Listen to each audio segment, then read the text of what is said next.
Halo, perkenalkan nama saya Christopher Marcelino Immanuel Mangembuluda. Saya mahasiswa dari Universitas Samratulangi, Fakultas Ekonomi dan Bisnis, jurusan Manajemen. Pada kesempatan kali ini saya akan menjelaskan komunikasi bisnis yang diajarkan oleh Dr. Imelda Ogi, Sarjana Ekonomi, Master Manajemen. Ya, ikuti terus. Oke, yang pertama, pengorganisasian penulisan surat lamaran. Pengorganisasian penulisan surat lamaran kerja secara umum memiliki 3 bagian utama, yaitu mencakup: pertama, paragraf pembuka. Dalam paragraf pembuka pada suatu lamaran kerja, pelamar kerja harus menyatakan secara jelas maksud dari lamaran kerja, sehingga mengidentifikasi jenis pekerjaan yang diminati. Yang kedua, paragraf pertengahan mencakup: A. Pendidikan, B. Pengalaman kerja, C. Sikap, minat, aktivitas, dan kualitas. 3. Paragraf penutup.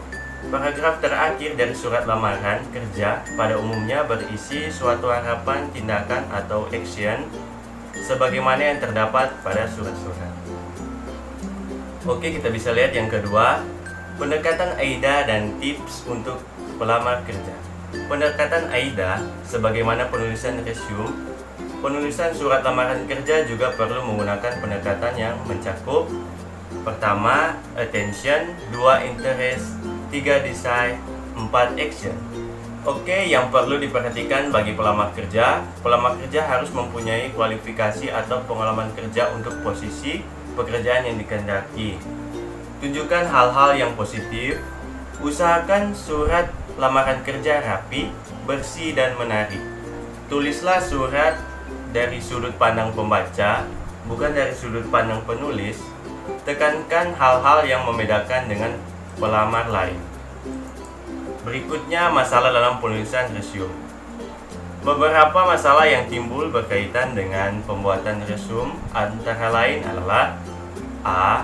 Resume dibuat terlalu panjang, B. Resume ditulis terlalu singkat, C. Format penulisan resume kurang baik, D. Terlalu banyak menggunakan kalimat bersifat sederhana, E. Resume mengandung banyak kesalahan penyusunan kalimat, F. Pelamar tidak dapat menunjukkan secara tegas dalam resume tujuan pekerjaan yang dikehendaki. Berikutnya, wawancara.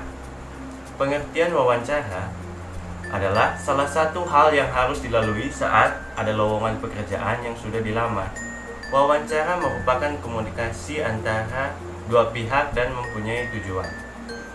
Berikut tahapan dalam wawancara. Tahapan penyaringan. Pada tahap ini, pelamar sering mendapat pertanyaan yang sama. Lalu tahap seleksi. Pendekatan terbaik bagi pelamar adalah memperlihatkan minat pada pekerjaan, mengaitkan keterampilan dan pengalaman dengan kebutuhan organisasi. Dan tahap akhir, saat ini perusahaan menawarkan manfaat bergabung dengan organisasi itu. Berikut jenis-jenis wawancara dan uji yang diberikan pada tahap wawancara. Jenis wawancara antara lain: A.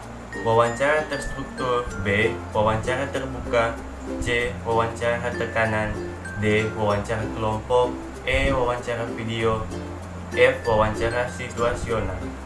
Berikut uji yang diberikan pada tahap wawancara. A. Uji integritas, B. Uji kepribadian, C. Uji keterampilan kerja, D. Uji syarat terlarang, E. Uji pemeriksaan latar belakang. Dan negosiasi dan lobby bisnis. Beberapa teknik lobby dalam bisnis antara lain: pertama, menganalisis kondisi atau keadaan saat itu. 2. Menentukan partner dan kompetitor bisnis. 3. Mengidentifikasi kelompok kecil yang akan menentukan iklim opini. 4. Membentuk koalisi atau partner bisnis. Berikut teknik negosiasi bisnis yang baik dan benar antara lain. Pertama, dalam melaksanakan teknik negosiasi ada 4 pendekatan yang harus dilakukan oleh pelaku bisnis, yaitu bargaining, kompromi, win-lose, dan win-win solution. Kedua, namun teknik yang paling efektif adalah win-win solution, di mana kedua belah pihak memperoleh manfaat yang sama atau untung-untung. Baru kita lihat adalah laporan bisnis. Laporan bisnis merupakan usaha sistematis untuk menjawab pertanyaan dan memecahkan masalah yang terjadi di lapangan. Isi laporan menyajikan atau berisi tentang 1. Kejadian di masa lampau, 2. Informasi yang baru saja terjadi, 3. Rekomendasi untuk masa yang akan datang. Berikutnya tentang jenis laporan bisnis, terdapat 2 jenis laporan, yaitu laporan informasional adalah laporan yang berisi data dan fakta yang terjadi di lapangan tanpa disertai analisis dan rekomendasi. Kedua, laporan analitis adalah laporan yang mengungkapkan data dan fakta di lapangan yang disertai dengan analisis, kesimpulan, dan rekomendasi. Penyajian laporan yang baik dan benar.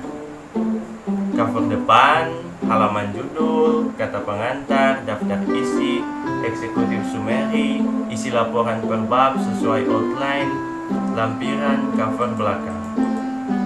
Penggunaan teknologi informasi untuk komunikasi bisnis.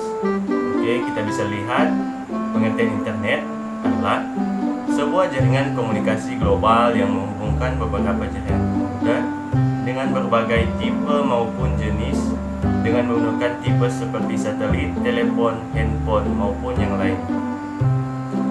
Pentingnya etika dalam penggunaan internet. Penggunaan internet merupakan orang yang hidup dalam anonymous yang mengharuskan pernyataan identitas asli dalam berinteraksi bermacam fasilitas di internet. Memungkinkan seseorang untuk bertindak etis atau tidak etis. Harus diperhatikan bahwa penggunaan internet akan selalu bertambah setiap saat yang memungkinkan masuknya penghuni baru.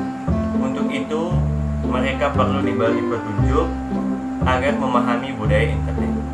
Berikut manfaat dari inovasi dan teknologi informasi bagi komunikasi di dunia bisnis. 1. Memperkenalkan inovasi dalam bisnis. 2. Meningkatkan efisiensi operasional. 3. Membangun sumber-sumber informasi strategis. Berikutnya manfaat internet dalam dunia bisnis yang perlu diketahui, yaitu 1. Analisis produk dan pasar. 2. Penyedia lowongan kerja. 3. Menjadi wadah bagi klien atau pelanggan. 4. Untuk membayar dan mengakses informasi. 5. Sebagai sumber informasi dari pakar. 6. Sebagai media komunikasi cepat. 7. Mengirim dan menerima dokumen. Oke, definisi krusial conversation pada komunikasi bisnis adalah pembahasan 4 mata tentang pertanggungjawaban yang melibatkan 3 unsur, yaitu adanya perbedaan pendapat, risiko yang tinggi, dan emosi yang kuat. Jika dilakukan dengan baik, masalahnya akan terselesaikan dan hubungan menjadi lebih baik.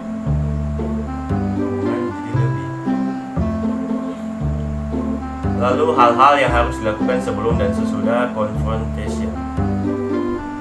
1. Menenangkan diri sendiri. 2. Bermeditasi terlebih dahulu. 3.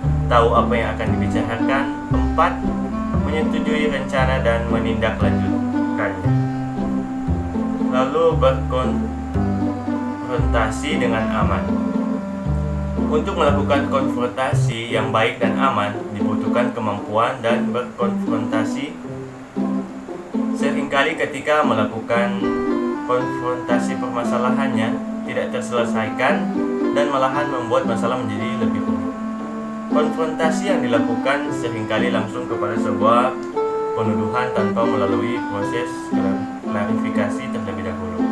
Dalam melakukan konfrontasi, kita harus bisa membuat atau menimbulkan perasaan aman dalam melakukan konfrontasi. Oke, itulah penjelasan komunikasi bisnis dari saya. Jika ada kesalahan kata, dimaklumkan karena saya, orang Manado bilang, telur air. Oke kan? Oke, terima kasih. Selamat pagi, selamat siang, selamat malam.